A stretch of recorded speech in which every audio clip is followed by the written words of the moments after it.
Hi everyone, this is my FPL teams review for the 22-23 season, as well as my own lessons learned.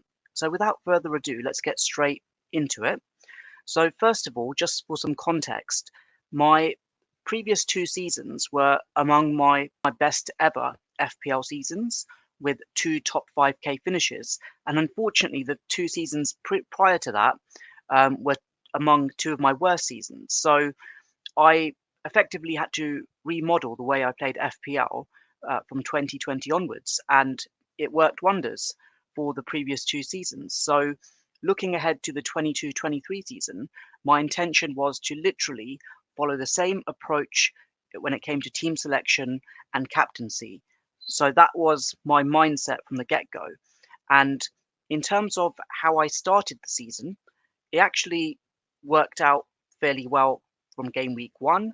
I was very template heavy with my picks: Edison in goal, Cancelo, Alexander-Arnold, James and Trippier with my back line. And of course, I was able to do that because FPL had effectively reduced the prices from previous seasons for a lot of these premium players.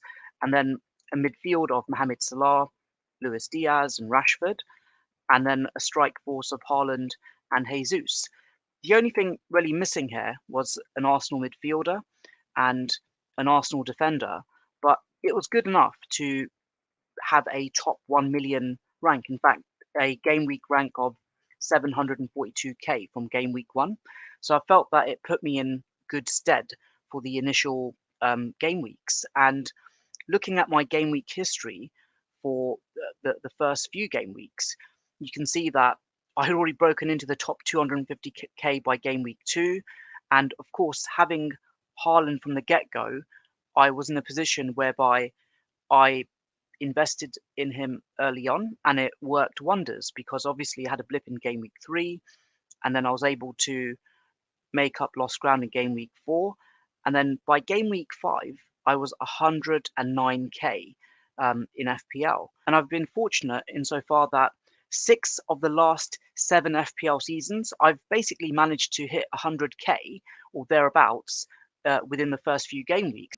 I was able to leverage a good start from the previous two seasons, but not the ones before that. So from that perspective, it was really a case of being able to get more momentum and just carrying on with what I've done in previous seasons. So I kind of felt that that's great.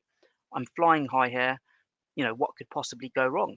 And it got to a point actually that game week 5, 109k, could effectively say by game week 6, 157k is essentially a grey arrow.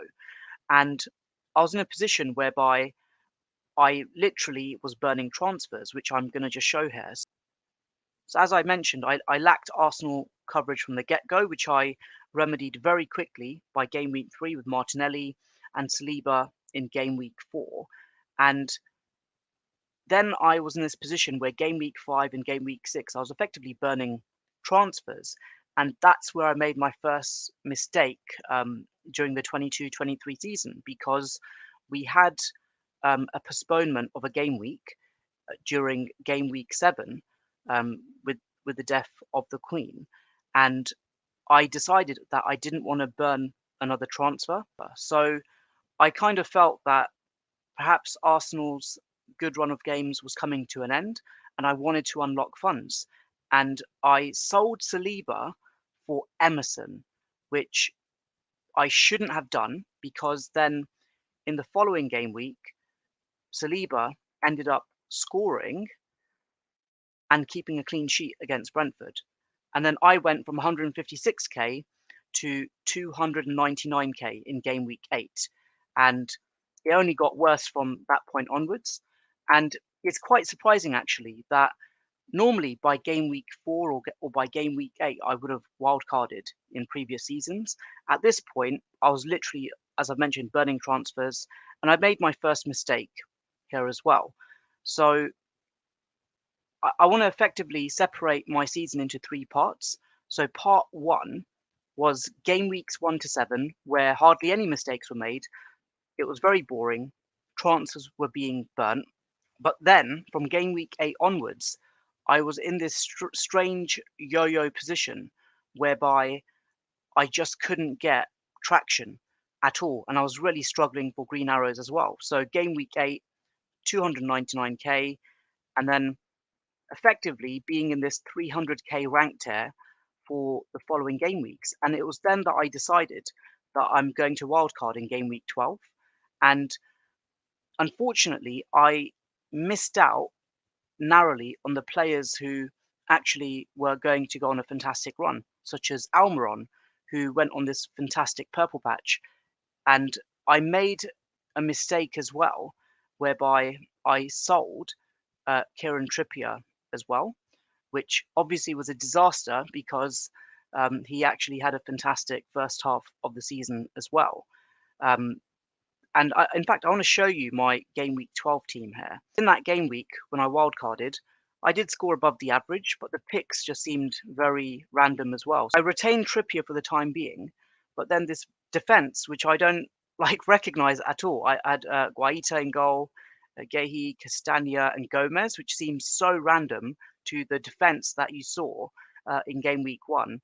And then this midfield of Salah, Trossard when he was at Brighton, Billing and Pereira, which also seems a bit random as well with hindsight. And then the strikers are Kane and Mitrovic here. And then I believe I kept Haaland, Martinelli, and Cancelo. I think they had a blank game week, so I couldn't really do much there. And had Ward and then benched a lot of his points as well. So that was quite annoying. I can't look at this game week in isolation because I had to bench the blanked the blanking players, but just seems strange on who I was really relying upon and how weakened the defense was as well. At the wild card, I was really hoping for some traction. I wanted to go from the 300k ranked tier back into the top 200k and had some traction initially, but then I had a absolute disaster by game week 14, and it just seemed like nothing was going my way at this point, and it was going to be a really long season. Yeah, so by game week 14, red arrow, and my rank was progressively getting worse and worse. I just couldn't get a back-to-back green arrow at all. And with the final game week before the World Cup was to commence, my rank completely tanked to 622k. And just look at this team here, just for context: 40 points with a hit. I was below the average. White in goal, no Trippier, Shaw, Cancelo, Castagna. Midfield looked fairly like resolute, but they didn't deliver. And then Haaland and Kane, Martial as a differential. So by this point, I had heavily deviated against the template, and I was kind of like in this position whereby I was also hemorrhaging points on the bench as well. Once again, I had Ward um, benching like a massive haul on the bench as well, which is quite annoying. So even where I could have got a small green arrow, I was just losing points on the bench. And literally every 50-50 call that I made that went against the template just didn't pay off at all. And I knew that if I wanted to get a good overall rank by the end of the season, I really had to get traction straight away. And even at this by this point in game week 16 before the World Cup kicked off, I knew that a top 20k, top 50k even was going to be virtually impossible to achieve. So coming on to game week 17, scored 100 points. My unlimited transfers worked a treat, albeit just in that 1 week isolation. But then all that hard work of making those gains from 16 to 17 were effectively lost by game week 19 because just got back to back red arrows. And then from game week 19 onwards, there was a small green arrow here in game week 20. I wasn't getting any traction at all. And it was for that reason that I decided to use my triple captaincy chip as early as possible. And it was during double game week 20 when Haaland had some tricky games in his double game week, but he obviously had a fantastic run of form as well, that I decided to activate the triple captaincy chip. I just simply needed to get traction and just get moving. Haaland literally got something in that final game. And with hindsight, choosing a double game week captain with United and Tottenham was always going to be a challenge. And it's frustrating because, of course, we subsequently had Haaland having multiple other double game weeks, and this was probably the worst double game week to triple captain him on. The traction that I wanted to like cut my rank in half, it wasn't to be. And then once again, this yo-yo, red arrow, green arrow, red arrow, green arrow. So I knew that by this point, like even a top 100k rank was going to be a very significant challenge for me.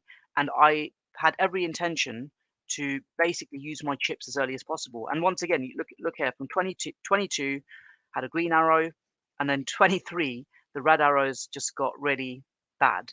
And then I had an opportunity actually in 20 in 25 where I decided to just free hit.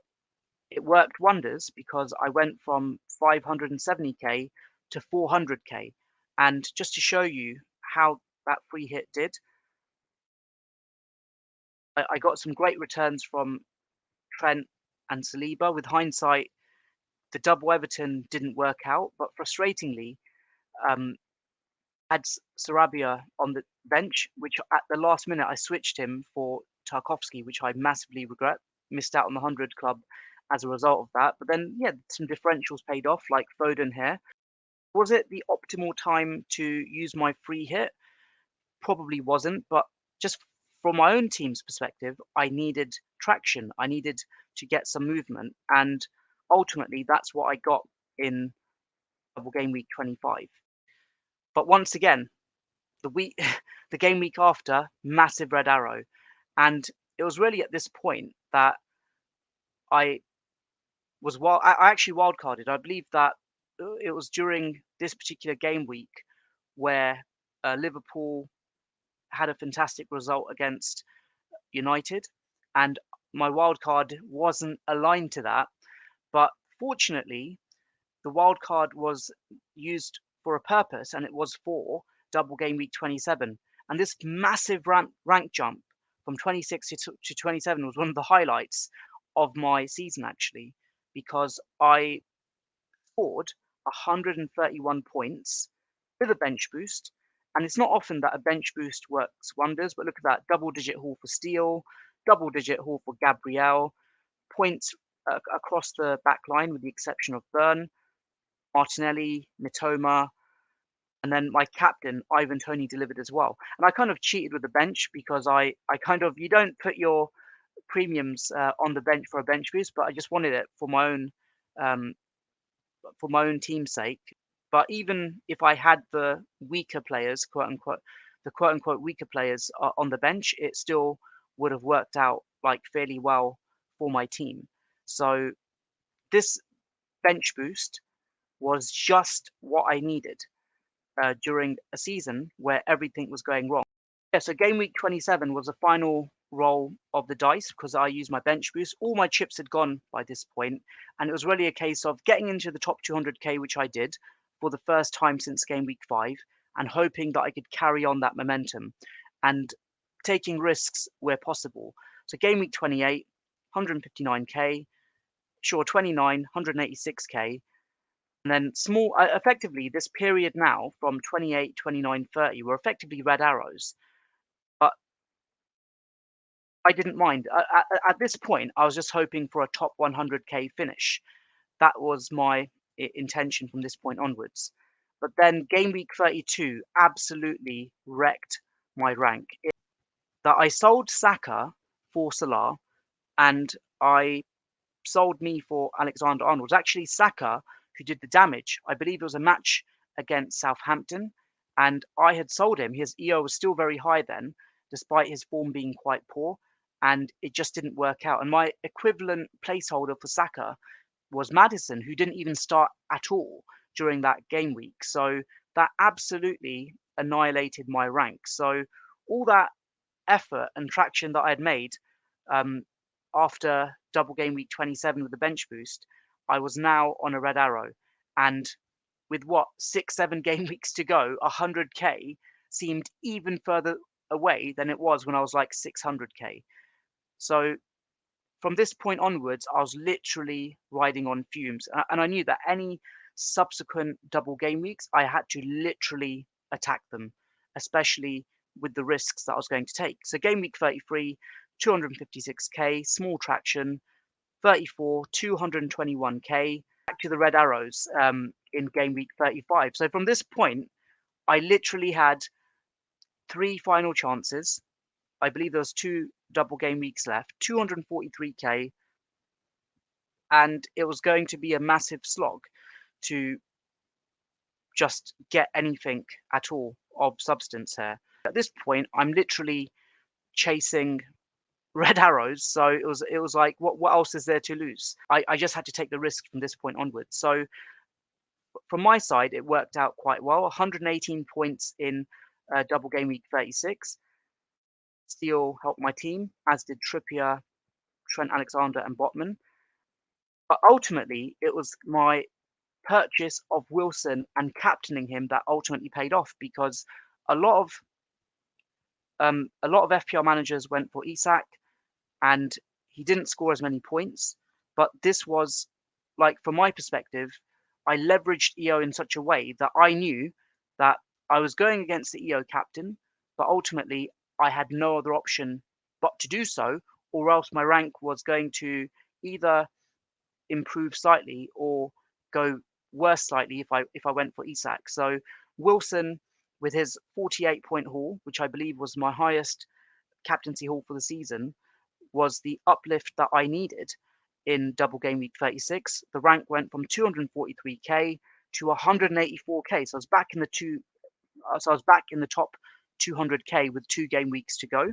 And in double game week 37, I captained Bruno Fernandes for this double game week, scored 22 points at a time when many others actually went for Haaland. And the league, thankfully, had been wrapped up at this point, and Haaland got rested. So again, going against the template captain, of course, had my rank been like top 10k in the previous game week and this game week, I would not have gone for Wilson or Fernandez. But in this case, I literally had to. There was no other alternative but to go against the template. So that in itself was also another boost that I needed. So 184k, I went to 152k going into the final game week. Now, in this final game week, I kind of knew that I'd left it too late. Like 100k finish was well and truly out of the window now, unless I scored massively above the average. But the reality was that I'd have to take hits to alter my team, and it just wasn't meant to be. So thankfully, we got some last minute leaks to say that Haaland was going to be rested, and that in itself was a very interesting story, because I was somewhere very remote at that time, didn't have a phone signal, but literally I got the news that Haaland um, was going to be benched, and it was then that I decided, you know what, I'm gonna uh, buy Kane and captain him.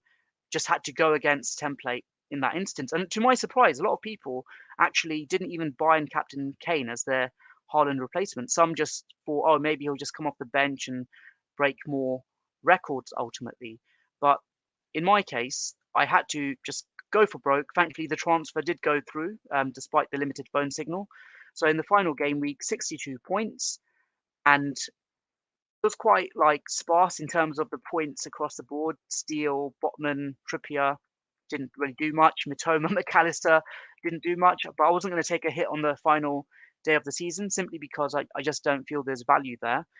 Fernandez thankfully got me the points, but ultimately it was Kane with this haul against Leeds, 32 points. I kind of felt that there may be a possibility that it would be his final game for Spurs potentially as well, because there's rumours of transfers at this point. I just thought Kane's been on fantastic run of form for this entire season.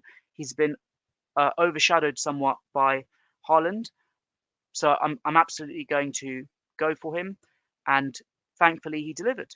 So the final game week rank that I had, with those three captaincy risks in the end, 113k. So that was a top 1% finish, thankfully. by, I think, 1,000 places, but it was just outside of the top 100k. But with hindsight, I'm fairly content with that finish. Damage ultimately happened with game week 32, but it was surprising. Like having three green arrows in a row, I didn't have that at all um, until the final 3 game weeks. So I'm glad I finished on a high. Of course, I didn't finish like in the top 5k, top 10k like I did in the previous seasons, but I'm grateful to have even finished in the top 1% after the roller coaster that you've seen um, during the 22-23 season with my team. And like I've said, the 3 ways I split it were first 7 game weeks were fantastic. And then there was this period between game week 7 to game week 26 where things were just like a yo-yo. The rank was like 300 to 600k, and then the bench boost worked wonders in 27. Of course, there was like a few dips still between 27 and 38, but I'm just glad I finished on a high. And I'd rather finish on a high than finish on a low. But one thing that's been a constant for me for the past 3 seasons is being successful with my captaincy picks. And despite the challenges that I had during the 22-23 season, my captaincy picks were absolutely spot on. And you could say it's probably been one of my best ever seasons for captaincy. 730 points, an 82% success rate. Between game week 26 and game week 38, I only had one captaincy fail, as you can see there. So captaincy has been fantastic for me in recent seasons. And also in the Premier Fantasy Tools rankings, I think they've got like 15,000 managers that they track. I was ranked 142nd in the world for captaincy. So I'm fairly happy with how that's gone. So to conclude with my lessons learned for the 22-23 season, it's okay if not a must-to-be template at the start. Of course, you can make up lost ground from the get-go, but effectively, I'd rather be playing it safe than chasing from those initial game weeks. Otherwise, you'll be taking more risks, going further against a template, and if the template is strong, then you're in trouble. I also wanted to say that it's definitely okay to burn transfers. I feel that I just got a bit bored with burning transfers in those first few game weeks, and it ultimately backfired when I sold Saliba for Emerson to unlock funds. And one of the reasons why we were able to burn transfers was because the prices had effectively reduced for the 22-23 season for many of the premium players. So you effectively had the players that you wanted very early on. I also want to say that you definitely should think twice if you're going to sell a high EO player for a low EO player as well, because if the low EO player fails and the high EO player does well, then you're in trouble. And also, if you're chasing towards the end of the season, you definitely have to take more risks. And I'm glad that's something that I knew that I had to do, and it's something that I executed, and ultimately it worked out with those against the grain differential captaincy picks. It worked for me, and yeah, I didn't get the finish that I wanted, but I made a massive leaps in those final game weeks, so no complaints there. And all of this ultimately, with what I've shown you, leads me to effective ownership. That don't be afraid to factor in effective ownership, i.e., EO, for captaincy. In fact, your team selection as well. So there you have it, my FPL team's season review, as well as my lessons learned. Looking forward to the start of the 23-24 season. Let me know in the comments what you think. And as always, if you can like, share, and subscribe, that would be greatly appreciated. Take care, everyone.